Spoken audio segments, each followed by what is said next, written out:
Hello YouTube. So, Hu Tao has a rerun coming up, so there are some things I want to discuss regarding her, specifically her current place in the meta, and whether or not I think you should pull for her. But before we get into all that, please be sure to subscribe to this channel if you haven't already. I put a lot of time and effort into theory crafting, so any and all support is greatly appreciated. Alright, so in order to discuss Hu Tao's current place in the meta, the first thing I want to do is show and discuss the math. Here are the numbers I've gotten for several different Hu Tao team variants. I have them both with her below 50% HP and also above 50%, since she technically can't have full uptime on being below 50%. I find it important to show the amount of damage lost when she isn't.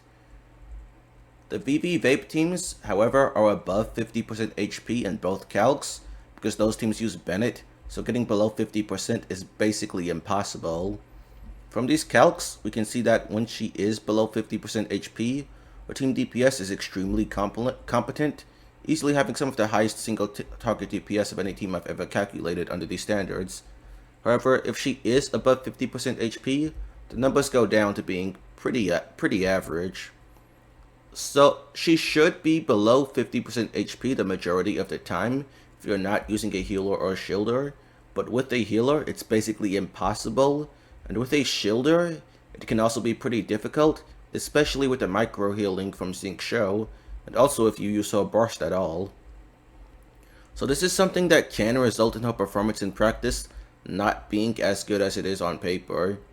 And she can be played without a healer or a shielder, since she has very high HP and gets damage reduction from Zinc Show, along with his micro healing, plus being able to heal with her own burst if need be.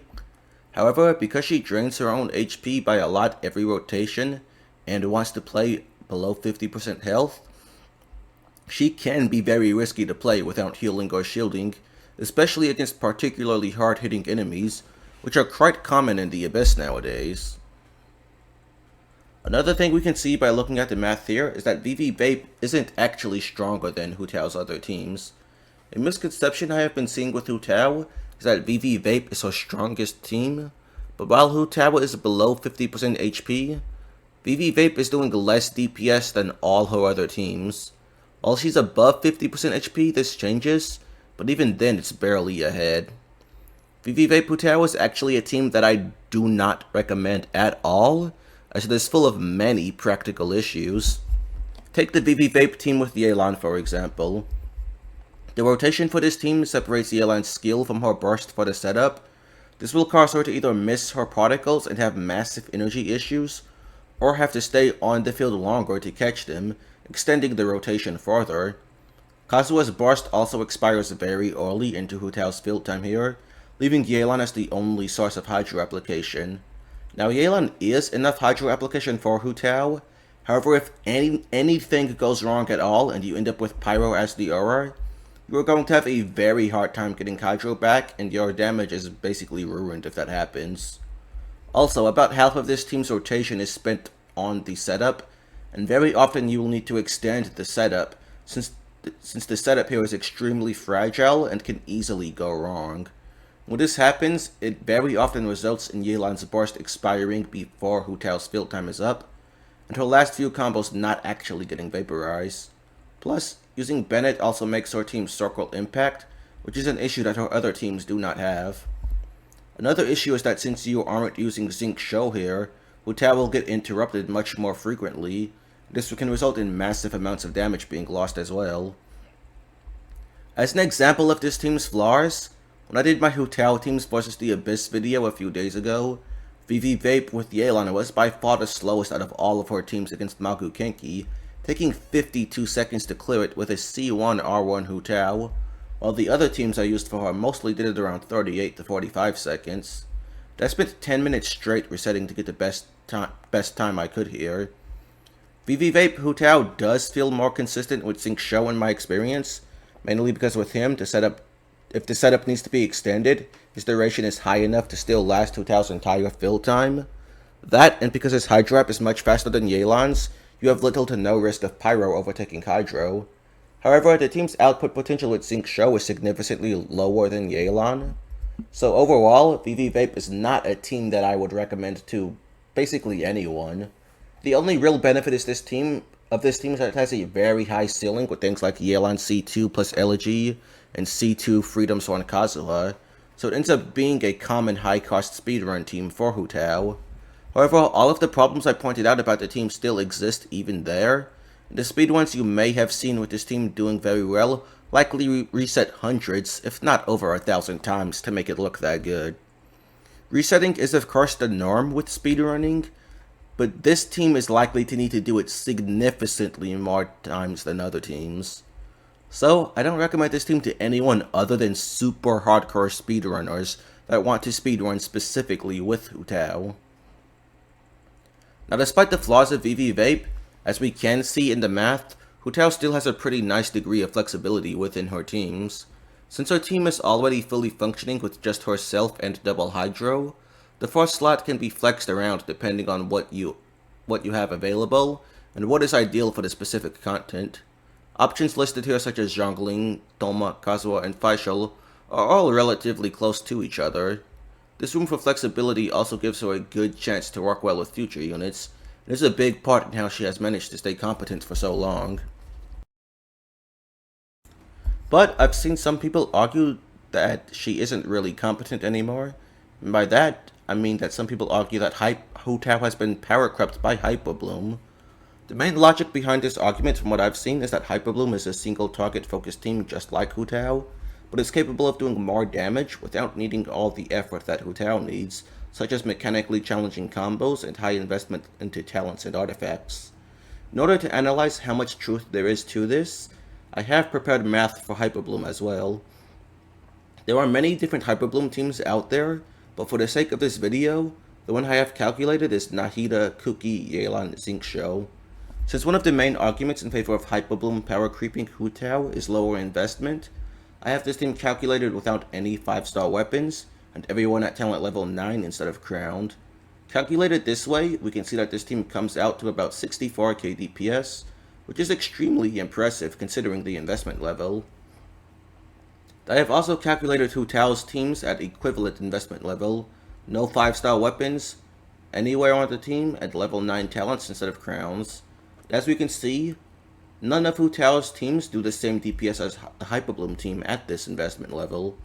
This is because in Hyperbloom, the vast majority of the damage comes from a transformative reaction, which only scales with your character's level and their EM plus reaction bonus and the enemy's resistance. Not crowning your talents is much less of a loss here than in a team like Hu Tao, where all of your damage comes from talents. And you don't need to search for a lot of EM and subsets for Hyperbloom either. Just using triple EM artifacts, the Paradise set, and an EM weapon is already plenty enough. However, while this is an advantage for Hyperbloom at lower investment like this, it's actually a detriment for higher levels of investment. Take a look at the math I have here. For this same Hyperbloom team, but with everyone triple crowned and given 5 extra useful substats on each unit, and the Yelan now on Aqua, the team DPS went up from 61k to 76k, which is a really good increase, but if we take a Hu Tao team and also give it a 5-star weapon with triple crowns and 5 extra useful substats on every one, it goes from 60k all the way up to 80k. The Hyperbloom team can only gain so much with this type of investment since leveling talents doesn't increase its biggest portion of the damage, and the only way to improve the Hyperbloom damage with substats is getting more EM, but it is very hard to get more EM substats, and even if you do, they make a minimal impact since Kuki's EM is already very high, and you are now hitting diminishing returns. To get a bigger idea of the investment scale for both Hu Tao and Hyperbloom, here is some math with each team gaining investment in different ways. The Hyperbloom team is still competing very well, but it is behind nonetheless. So, I think you can make a good argument for Hyperbloom being a better team than Hu Tao, but that depends on what we are assuming. Sure, it's stronger at lower investment, but one of the main things we do in this game is invest into characters, so it doesn't make sense to ignore higher levels of investment. So saying that Hu Tao was power crept by Hyperbloom is a very unfair statement in my opinion. Now, on the other end of the spectrum, I often see people consider Hu Tao the strongest single target DPS in the game, very often placing her a tier above other powerful DPS units in tier lists. So, to get somewhat of an idea of how she compares to other DPS, I have my spreadsheet where I calculated the DPS of several different units teams compared to each other. And on this list, while we can see that Hu Tao's team DPS is extremely competent here, her being the strongest single target DPS doesn't really hold up.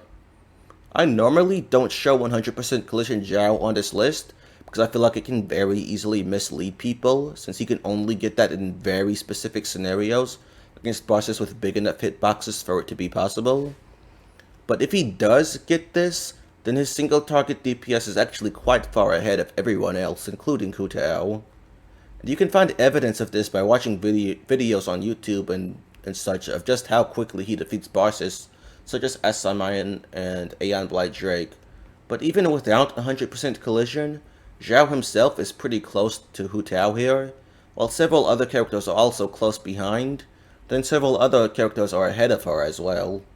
A lot of these characters are competing with and beating her in single target, while also being significantly better than her in AoE. But as we saw in my calcs from earlier in this video, Hu Tao's single target team DPS can go up to about 70 to 72k if she is below 50% HP. The reason why it's 72k here instead is because I averaged her buff to assume that she is above 50% HP 1 out of every 3 rotations, since as mentioned earlier, it's impossible to have full uptime on being below 50%, especially with the shield which she has here. So it would not be fair to compare her with full uptime when it isn't even possible. She can be the strongest single target DPS if she is consistently below 50% HP, but because of that requirement for her DPS to get there, I personally don't agree with the notion of her being the strongest, although she is undeniably one of the strongest single target DPS. One last thing I want to talk about with Hu Tao is her AoE. I have seen people argue that Hu Tao isn't actually as bad as people think in AoE, because she can just skewer through enemies, and this argument I don't agree with at all. While yes, it is possible to hit multiple enemies with her charged attack, this requires the enemies to be lined up like bowling pins. I don't know about you, but I don't find enemies to be that cooperative. You will also likely have to spend more time than desired in her charged attack animation for her to actually move far enough to hit multiple enemies, depending on how far apart they are. And on top of that, I find that her charged attack also tends to ungroup enemies. But even if you do manage to hit multiple enemies with her charged attack, a lot of the times it won't even matter. Xingqiu and Yelan are both single target, so chances are the other enemies you hit didn't even have Hydro applied, thus resulting in you not even vaporizing those enemies. Another issue I have with Hu Tao in AoE is, a lot of the time in AoE, enemies are spaced out quite far apart from each other, that I have to run towards the enemies, losing a lot of time while doing that. This is a problem that I feel isn't talked about nearly enough when it comes to melee units in AoE. With Hu Tao, it is even worse, because sprinting after enemies is going to make her stamina issues even worse. In fact, often I don't even have any stamina to sprint with, I have to just slowly jog my way over to the enemies, which just feels terrible. On the other hand, one saving grace that I have experienced with Hu Tao's AoE is that if you are using Kazuha in double Hydro, you can group enemies up nicely and swirl Hydro onto every enemy, allowing Hu Tao's burst to vaporize all of them and bring their HP low enough to quickly finish them off, even if only hitting one at a time. If there is another wave of enemies, you will still have all the usual problems with Hu Tao's AoE when they spawn, but if Kazuha's Hydro-infused burst is still active, then you would actually be able to vaporize multiple enemies if you manage to hit more than one with your charged attack. And with that, I think I've covered all the points I wanted to go over. So to conclude with my opinion on Hu Tao's place in the meta, I think she has a decent enough place in the meta. I don't consider her to be one of the best DPS in the game, because she really only shines in single target, but there are other units with similar to arguably better performance than her in single target that don't have the weaknesses that she has in AoE. But not being one of the best DPS doesn't equate to being a bad DPS. I consider her to be overall about slightly above average when it comes to 5-star DPS power level. So if she is a character you're considering pulling, as long as you think you will enjoy her playstyle, I think you should. As long as you aren't pulling her with the expectation that she is one of the best DPS in the game, I think you will enjoy her. I have had Hu Tao's C1 R1 since her very first banner in 1.3, and I still get good use and enjoyment out of her to this day. But yeah, that's about all I have to say. If you liked today's video, please be sure to give a like and subscribe to this channel if you haven't already. Please also let me know your thoughts in the comments, or even feel welcome to join my Discord and chat there. Thanks. Bye.